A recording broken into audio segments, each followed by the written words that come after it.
E hoje você vai conhecer um pouquinho da história do Jucimar Clemente.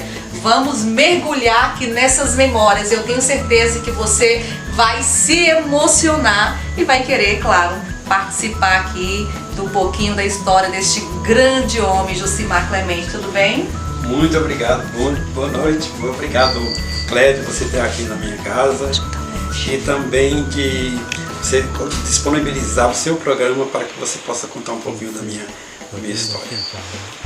Jucimar, para mim é uma honra, para nós do programa é uma honra estar aqui recebendo você e conhecendo um pouquinho da sua história, porque se fosse para você contar todas as suas histórias, né, o seu conhecimento, dividir com a gente, ia passar aqui uns 5 dias, né? Eu acredito, né? Pelo menos, com certeza. Conta pra gente aí um pouquinho da sua chegada aqui em Conceição do Araguaia. Ó, Cléia, eu nasci em Campos Sales, Ceará, né? E aí vim com 9 anos para Goiás, minha família veio morar aqui, em Goiás. Aí nós fomos morar na cidade de Mozarlândia. Aí eu estudei por lá, do tempo do primário, aquela coisa toda antiga. Depois eu fui estudar em Rubiataba, Itapaci, Goiânia. E quando eu já fiquei adulto, já depois de 20 anos, eu fui para Alvorada do Norte, a convite para lecionar inglês. Eu tinha feito um curso de inglês em São Paulo, né? Passei 2 anos fazendo um curso. E quando foi em 76, eu já estava casado com o primeiro filho, Stanley. Estava com 3 meses, nós chegamos aqui dia 15 de outubro de 1975. Ah, então peraí, gente, bora aqui. Então é por isso que a gente recebe aquelas mensagens em inglês, aqueles comentários. Gente, tem coisa melhor do que você postar uma foto no Facebook e ter lá o comentário do Jucimar Clemente. Eu só não entendo, né, porque eu não sei falar inglês, mas... E esse nome do seu filho, Stanley? Stanley foi assim, eu assisti um filme em 1970, em Goiânia, 2001, Uma Odisseia no Espaço. E o diretor é Stanley Kubrick. Stanley Kubrick foi um grande cineasta.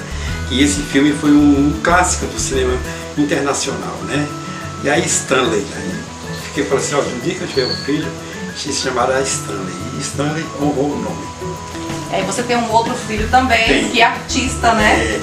Andrei, ele é cantor, né? Nasceu em Conceição do Araguaia, é filho daqui dessa terra linda aqui de Frigil. E Andrei canta atualmente em Goiânia, sobrevive de cantar. Né? Pois é, vou só te cortar um pouquinho aqui, porque eu acho que eu já vi umas performances dele, de Elvis Presley, alguma coisa assim, né? Ele canta tudo, ele canta sertanejo, canta Elvis, canta Beatles, né? E assim, é muito eclético, ele está tentando assim, mudar um pouco a situação para que realmente ele possa abranger, fazer uma abrangência assim, daquilo que o povo precisa, que o povo gosta, né? Mas ele vive em Goiânia, canta, tem uma filhinha, é casado. E o Stanley também é casado, e o Stanley é casado 2 vezes, eu tenho 4 netos. Eu tenho 4 netos, tem um de 22 anos que é roqueiro, Alexander, a Tiffany com 15, 17, tem a Ingrid, e tem 23, que ela é formada em questão de comida, qual é o nome? Gastronomia. E a Ana Laura, filha do Andrei, que tem 6 anos. Você já foi candidato, a vereador, a prefeito, alguma coisa assim, não? Não. É o seguinte, eu tive assim, muita felicidade na vida de ter sido convidado para vários trabalhos, né? Eu tive a honra também de, em 1982, eu trabalhava na Andrade Gutierrez, chefiando o escritório de Conceição do Araguaia, que dava apoio para o projeto Tucumã, quando Tucumã foi o início de Tucumã. E em 82, a Andrade Gutierrez me convidou para eu ficar no cargo de subprefeito, uma espécie de agente municipal lá, porque pertencia ao município de São Félix do Xingu. E a vilinha já estava começando, tinha mais ou menos 1000 habitantes, e eles precisavam de uma pessoa que fizesse assim, uma espécie de meio campo político. E acharam no meu potencial essa pessoa. Eu fui, fiquei 1 ano e meio, mas eu não gostei de atuar na área política. Aí voltei para Conceição em 84, aí fui atuando aí dessa forma aí que eu já te contei um pouco. Mas você tem uma grande contribuição na cultura, né? Principalmente aqui em Conceição do Araguaia, né, Jucimar? Não, na cultura, graças a Deus, é o seguinte, começou tudo em 84 no governo do Orlando Mendonça. Ele criou o Departamento de Cultura, Esporte e Turismo dentro da Secretaria de Educação e me convidou para assumir o cargo. Eu assumi, foi muita felicidade porque a gente, juntamente com a equipe que ele tinha, o secretário de Educação, o secretário de Finanças, o secretário de Administração de Obras, nós fizemos assim um quarteto, ele chamava-se do Cavaleiros do Apocalipse, assim, porque a gente fazia tanta coisa de nada e a gente fazia alguns milagres. Aí foi quando ele criou e foi quando a gente iniciou esse processo ali da Praia das Gaivotas, né? O turismo começou a nascer dali, dessa proposta de fazer as temporadas de veraneios, porque aí depois se tornou temporada de praia, né? de praia e sol e praia.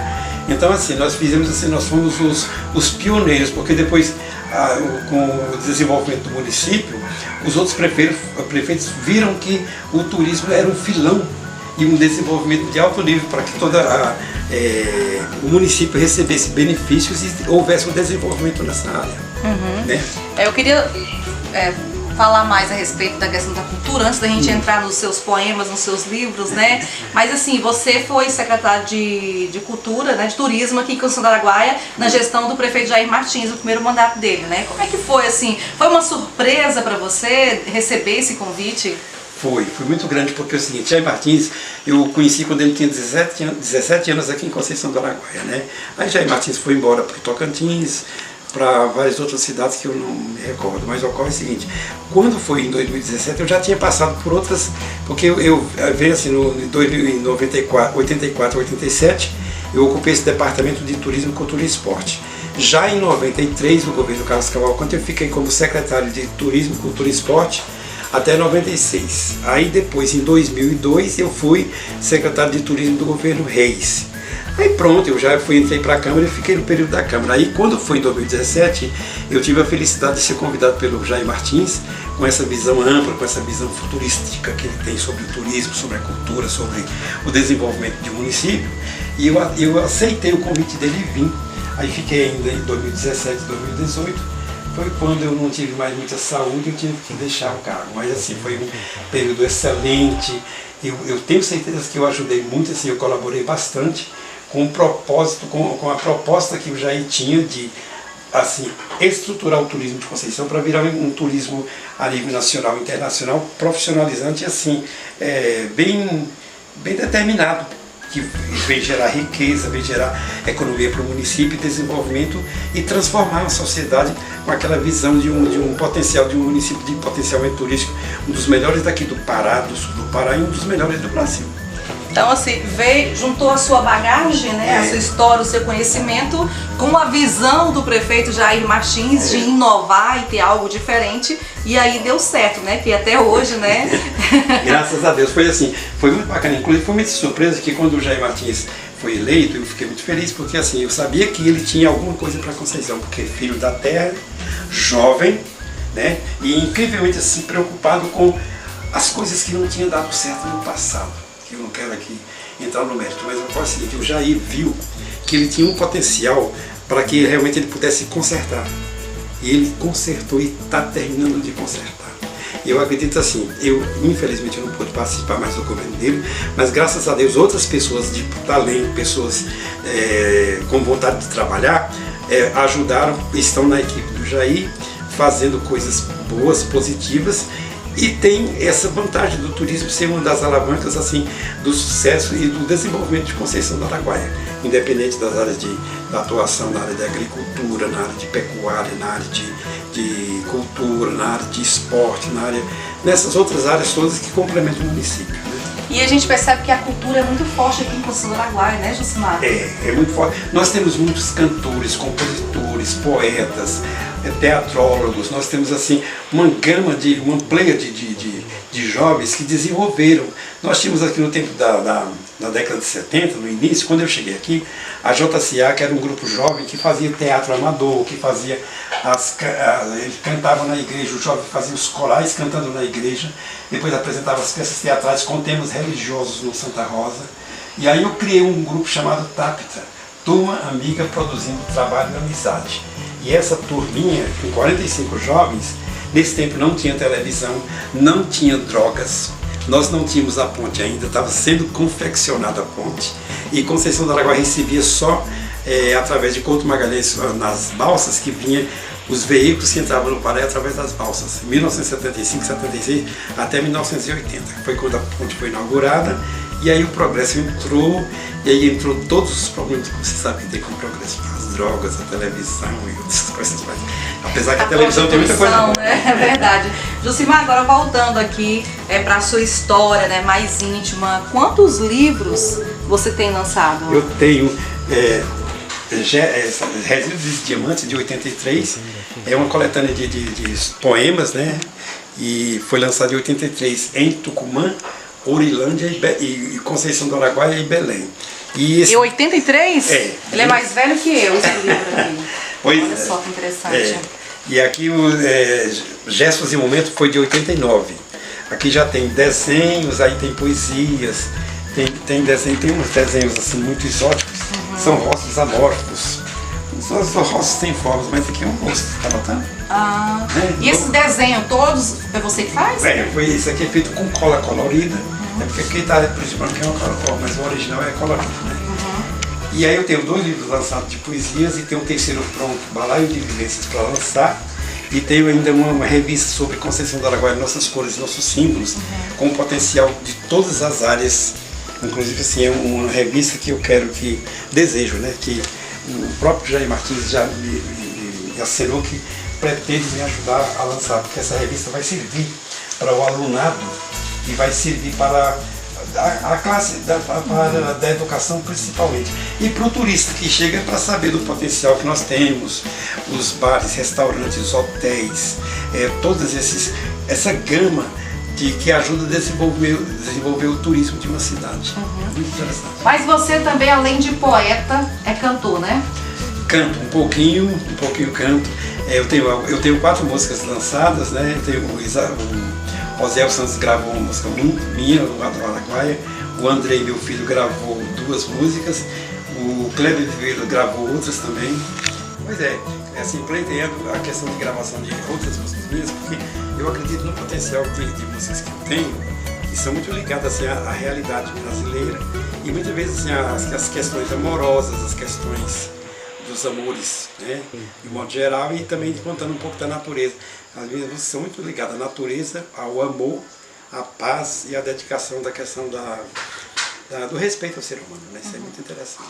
Você falou nessa questão do respeito, da música, do amor. A música hoje parece que está tão banalizada, né? Porque a gente não se vê mais uma letra tão bem elaborada como antigamente. Hoje qualquer coisa faz sucesso e ali, digamos assim, acabando com as mulheres, ou com os homens, ou com a família, né? Com as crianças, né?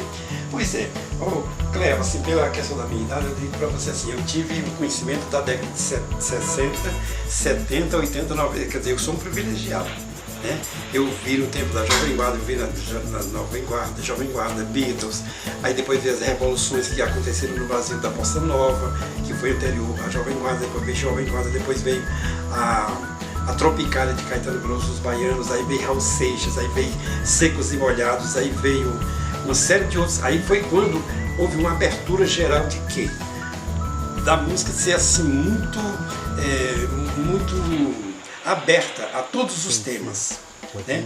Agora, naquele tempo tinha assim, as músicas acho que tinha mais letras, as melodias eram mais elaboradas, as letras eram mais cuidadosas assim, com os temas, mesmo que os temas amorosos, aqueles que falavam da perca do amor, da falta do amor, ou do desencontro do amor, eram mais respeitosos. Hoje não, infelizmente tem a questão da mistura toda assim, de banalizar a questão do amor, de banalizar a questão material, de massificar a questão da mulher, de massificar a questão da família, de massificar a questão assim, das questões assim, que hoje, para mim, pelo menos, são valores extremamente válidos, que é a família. A família é a coisa mais importante que Deus colocou na terra, a família.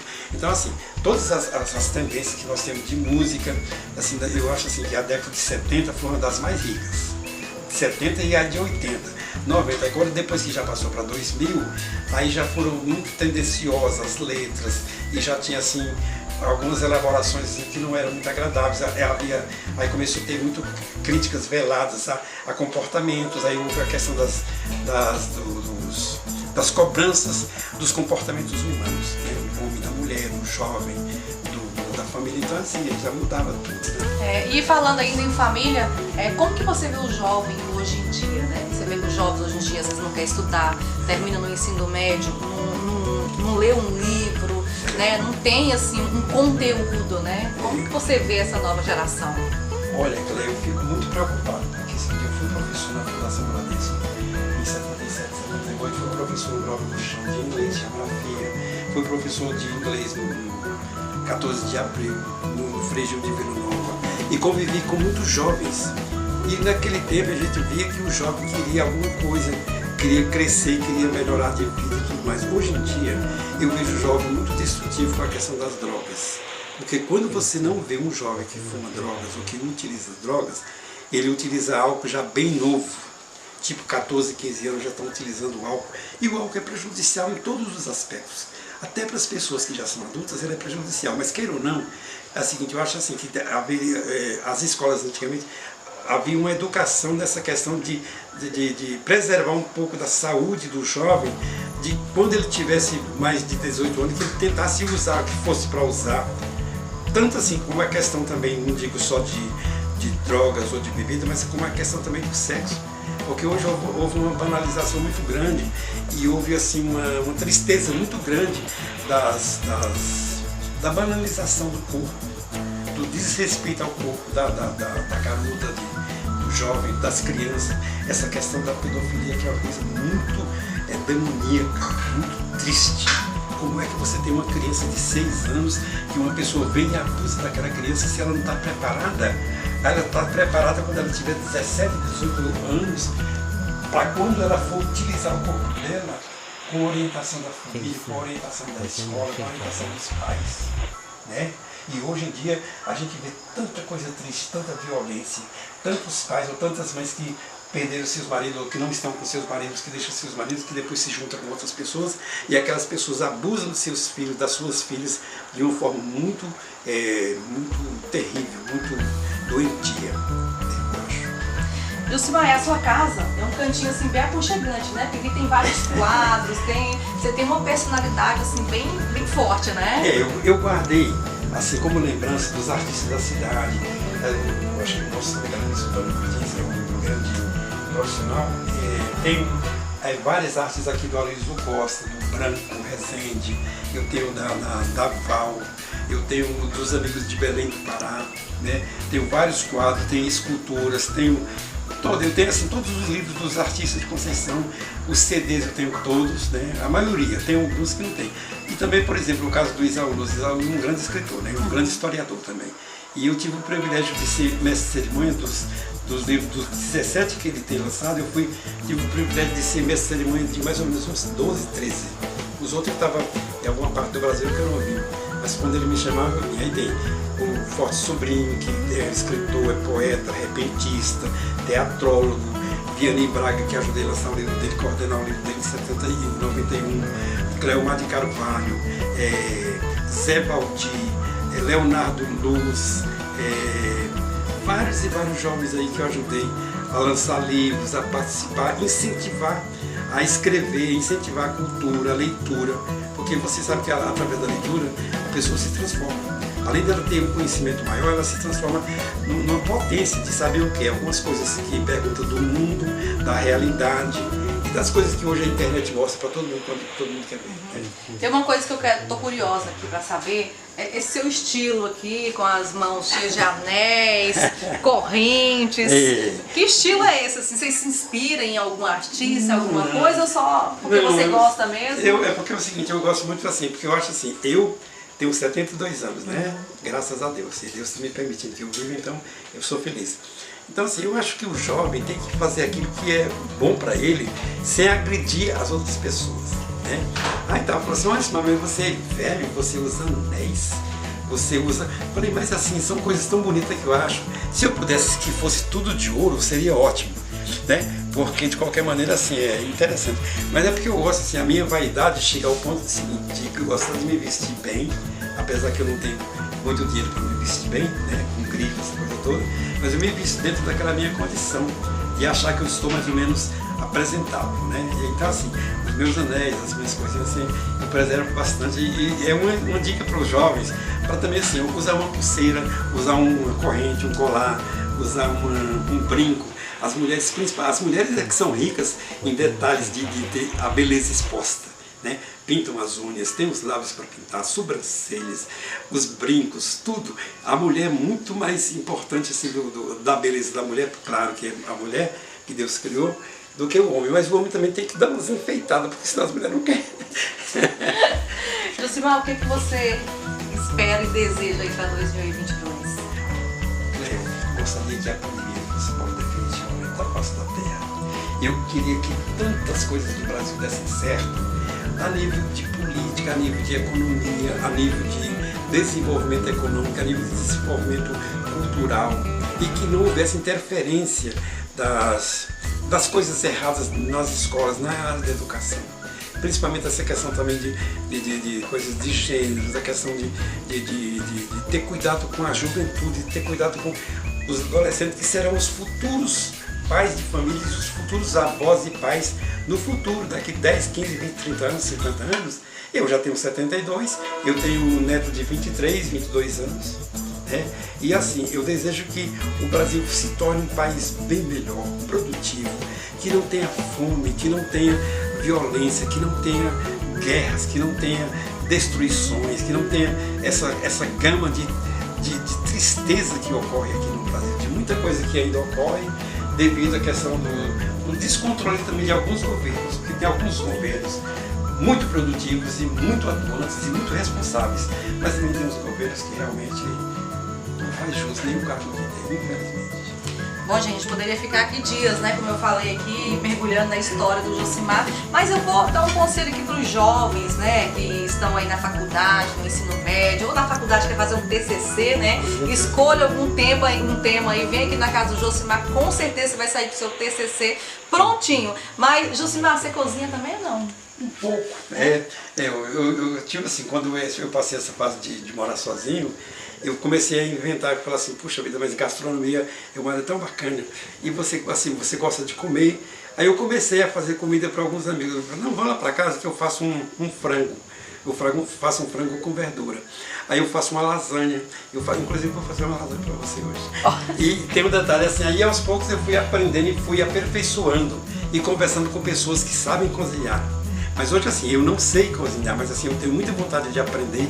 Se eu tivesse mais novo e eu morasse num grande centro, eu poderia fazer até um curso de gastronomia, como a minha neta forma de gastronomia em Brasília. Então assim, porque hoje em dia, claro que a coisa mais saudável que a gente tem é a alimentação. E assim, você chegar num local que tem uma alimentação de qualidade, você saber que a alimentação está sendo feita com responsabilidade, com limpeza, com aquela questão da preservação da saúde, que você vai se alimentar para você ter saúde e não para você perder saúde. Então assim, eu gosto muito bacana de conversar. Tá certo, então a gente agradece aqui, né? E aí a gente vai comer uma lasanha agora. Obrigada, viu? Ok, um abraço. Cléia, Deus te abençoe, Deus te proteja. Muito sucesso no seu programa, muito sucesso na vida. E que Deus te abençoe cada vez mais e continue sendo essa estrela brilhante aqui na constelação do sul do Pará.